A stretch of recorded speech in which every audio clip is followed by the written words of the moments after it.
La question est délicate parce que je dirais que ça va dépendre un petit peu des systèmes juridiques qui prédominent dans telle ou telle région du monde.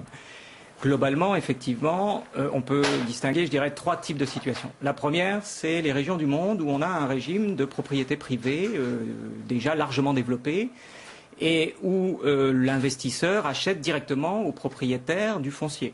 Quitte, dans certaines situations, il faut bien le dire, à faire des pressions considérables pour que l'agriculteur vende. Bien sûr, ça se fait toujours avec le consentement des autorités. En tout cas, ça peut difficilement se faire contre. Deuxième grand type de situation qui serait caractéristique de l'Afrique subsaharienne, c'est on est dans un système où il n'y a pas de propriété privée au sens que nous lui connaissons, où l'accès aux ressources est régulé par le droit coutumier. Et les États, dans ces cas-là, se considèrent comme propriétaires éminents du sol et n'hésitent pas à donner des concessions d'exploitation, pas la propriété, mais des concessions d'exploitation. Donner carrément. Absolument, de 99 ans, c'est le cas qui avait été cité pour Madagascar, des concessions d'exploitation donc aux investisseurs. À Madagascar, il faut peut-être raconter l'histoire. Effectivement, le groupe sud-coréen Daewoo, qui, donc je vous laisse raconter, devait exploiter plus d'1 million d'hectares. Absolument. Lorsque les États concèdent des surfaces gigantesques à des investisseurs, ils le font au droit, disons, au nom de la propriété éminente que l'État a. Mais c'est faire fi de la propriété coutumière, c'est-à-dire des dizaines de milliers ou centaines de milliers de familles qui exploitent déjà ces terres selon le droit coutumier et qui sont de facto évincées lorsque les investisseurs mettent en place ces grandes structures. Donc délogés carrément. Absolument. Et je rajouterais que dans ces situations-là, les emplois créés par les investisseurs sont en général 10 fois moins nombreux que les emplois détruits parce que les familles sont évincées. Pour vous, Charles Webb-Bédé, c'est gagnant-gagnant, j'imagine, ce genre de transaction.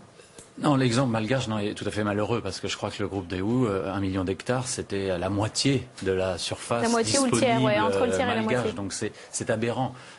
Maintenant, vouloir investir au Madagascar, c'est pas aberrant et ils ont besoin de cet investissement. Donc il faut trouver un compromis. Est-ce que vous, votre exploitation en Ukraine, vous diriez c'est gagnant-gagnant pour les populations locales et pour vous?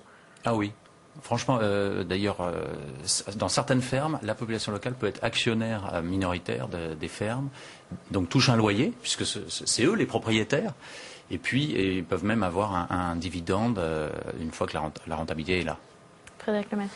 Il y a quand même souvent une anomalie, c'est qu'on voit que ce sont des capitaux des pays du Nord qui investissent au Sud, là où la famine est quand même assez forte. Il faut quand même rappeler qu'il y a à peu près 1 milliard de personnes sur Terre qui ne mangent pas à leur faim, et pour réexporter de la nourriture au Nord. Donc là, il y a déjà une première ambiguïté. D'où la crainte de néocolonialisme exprimée par la FAO. Deuxièmement, à Madagascar, c'est pas seulement Daewoo qui reprendrait des terres, qui aurait repris des terres à des paysans du Sud, c'est favoriser des cultures d'exportation par rapport à des cultures vivrières locales. Est-ce qu'on peut parler de dépeçage de certains pays pauvres, à votre avis? De dépeçage, le terme est un peu fort, mais quand on voit qu'il y a des investisseurs sud-africains, c'est les chiffres que vous avez donnés, qui ont acheté pour 10 millions d'hectares dans un autre pays, là, la question commence à se poser, effectivement, sérieusement. Mais on ne sait pas comment va évoluer le rapport de force, in fine. Peut-être que les États pourront être assez forts éventuellement pour exproprier des propriétaires privés. On voit ça en Amérique du Sud actuellement. Vous savez, ce sont quand même des zones extrêmement pauvres où il y a tout à faire. Donc, ils ont besoin qu'on investisse. Et ensuite, on va former aussi des agriculteurs locaux aux techniques modernes.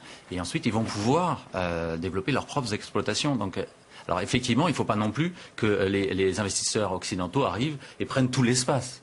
C'était bien là le problème malgache. À Madagascar, et ce n'est pas le cas, loin de là, en Ukraine en tout cas. Et lorsque les producteurs locaux, les populations locales sont évincées, est-ce que vous diriez qu'il y a des risques d'émeutes?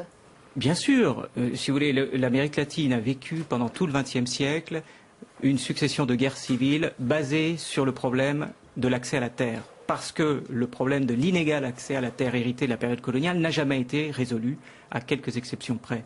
Donc il est certain qu'on court le risque de voir émerger de nouveaux conflits, y compris violents, sur des problèmes d'accès à la terre et de concurrence pour l'accès aux ressources. C'est une certitude. Et donc finalement la solution, alors le G8 commence un peu à prendre conscience du phénomène, à en parler. On doit proposer un code de bonne conduite, en tout cas sur l'achat de terres en Afrique. C'est quoi les solutions immédiates à votre avis? Je pense que la première solution immédiate, c'est comme pour les rémunérations des dirigeants, il faut au moins une transparence. Il faut savoir de quoi on parle. Les meilleurs experts n'ont aucune idée des chiffres précis. Est-ce que c'est 15 millions d'hectares? Est-ce que c'est 20 millions d'hectares? Est-ce que c'est de la location? Qu'est-ce qui se passe en cas de changement des régimes d'exportation, régime fiscal, etc. Tout ça, on est dans l'opacité la plus totale. Ça ne se fait pas non plus toujours dans des démocraties parfaites, vous avez compris, ce genre de transactions. Donc je pense que la première chose à faire, c'est y voir clair.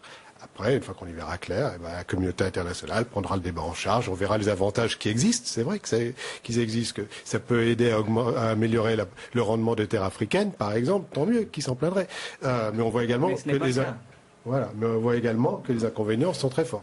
L'idée que les populations locales ont besoin de capitaux, oui, elle est absolument juste. La deuxième idée, c'est que des investisseurs, en investissant comme vous le faites et comme le font d'autres dans différents continents, pourraient, enclencher des processus de progrès en termes agricoles. Toutes les informations qui remontent du terrain vont à l'encontre de cette affirmation. Non, mais pour une poignée d'entre eux, peut-être. Et, l'agriculture paysanne, familiale, est susceptible d'être efficace. Le problème, c'est qu'elle a besoin, effectivement, de capitaux, elle a besoin d'aide, elle a besoin de crédit, elle n'a pas besoin d'être évincée et remplacée par des exploitations de 3000 hectares. Et donc les informations que vous avez qui remontent, c'est que la grande majorité des cas, elle est évincée. Elle est évincée, absolument, au nom d'une supériorité technique de la grande exploitation qui n'est pas avérée dans 99% des cas. Merci beaucoup à tous les trois. Fin de cette émission, vous pouvez la revoir en intégralité sur notre site internet publicsena.fr. Vous pouvez aussi envoyer vos questions et vos commentaires. À très bientôt pour de nouvelles paroles du monde.